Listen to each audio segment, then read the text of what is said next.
inta janaalku cusub subscribe ha saaraan waxa waa inta saartayna share like tan ugu dadaasho mahadsanidin. Assalaamu calaykum akhaarta meel kasta oo dunida ka joogtaan waa idin salaam kadib waxaan rabaa halka inaan kasoo gudbiyo heesteedii u horeysay ee noloshayda aan sameeyay heestan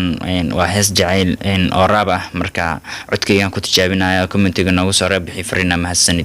kaalay baby gacantaada ii dhiib si fiican ii salaan kashaada geli xabadkaaga isaar hadheelkaad joogta qaylo ma jirto buuq ma jiro sabaxan ma jiro qolka caawa waa labadeena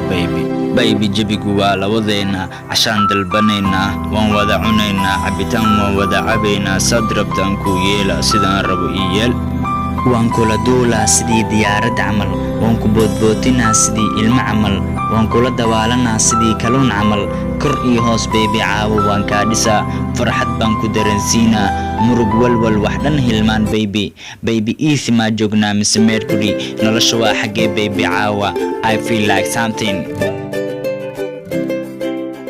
haddii aad dhamaysatay videoga waxaa kaa codsanaya inaad u sii sheergareyso asxaabtaada si aynu u aragno dadka igu dhiirigelinaya inaan fanka kusoo biiro mahadsanid.